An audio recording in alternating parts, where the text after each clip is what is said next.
Alléluia, alléluia, alléluia. Je vous salue dans le nom de Jésus-Christ. C'est votre humble serviteur, le frère Constant. Le plaisir pour moi toujours de vous parler de Jésus, du ressuscité, le lion de la tribu de Juda, le prince de la terre. Alléluia, celui qui a donné une autre vie à ma vie, celui qui a changé ma vie. Alléluia. Dans les messages qui vont suivre, je vais parler de mon témoignage. Mais avant, le Seigneur m'a mis à cœur de parler d'un passage de la parole de Dieu. Dans le livre de Luc 15, à partir du verset 7, il dit de même, je vous le dis, il y aura plus de joie dans le ciel pour un seul pécheur qui se répand que pour 99 justes qui n'ont pas besoin de repentance. Amen.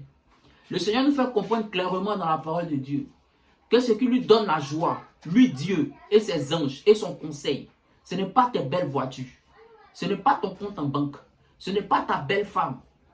Alléluia. Ce n'est pas, amen,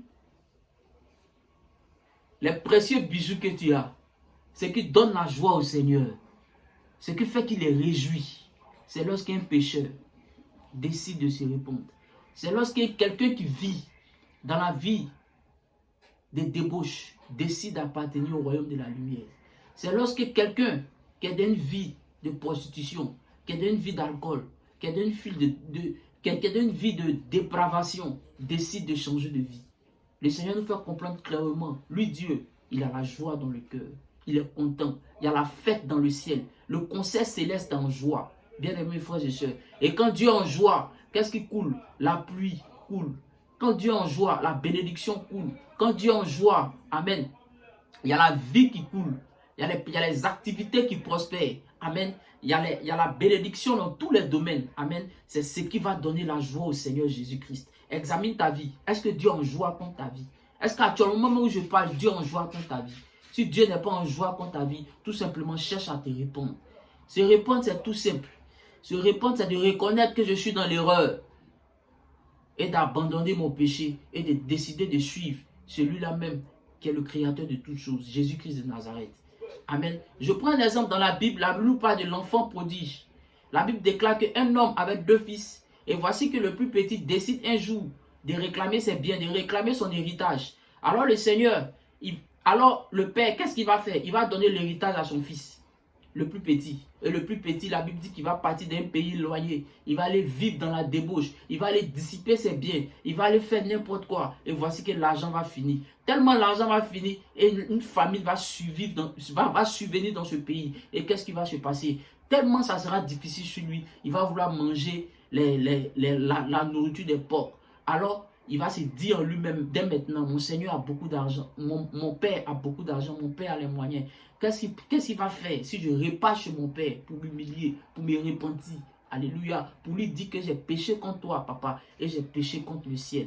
Alléluia. Et le fils prodige, qui va avoir un esprit de repentance, un esprit de soumission, un esprit d'humilité, va revenir vers le Père. Et le Père étant content, va faire une fête pour son fils.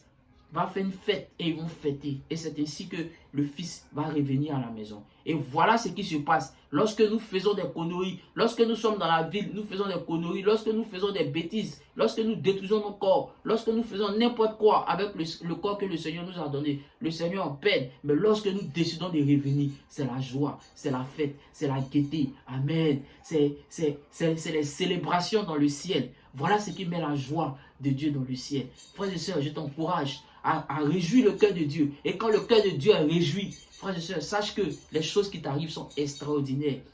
Tu chasses les démons. Tu imposes les mains aux malades, les malades sont guéris. Même tu peux ressusciter les morts. Alléluia. Le ciel parle à ta faveur. Il y a la vie de Dieu autour de toi. Tu sens autour de toi que les choses bougent. Tu sens que tu n'es plus une créature ordinaire. Tu es une créature extraordinaire. Bien-aimés frères et sœurs, que le Seigneur t'encourage à ce que tu donnes la joie à Dieu. Tu donnes la joie à Jésus. Alors je t'encourage ce matin. Sois fortifié, sois encouragé. Que le Seigneur te bénisse là où tu te trouves. Nous vivons les temps les derniers. Jésus-Christ revient bientôt, frères et sœurs. Amen, amen. Soyez salués, soyez fortifiés. Alléluia, alléluia, alléluia.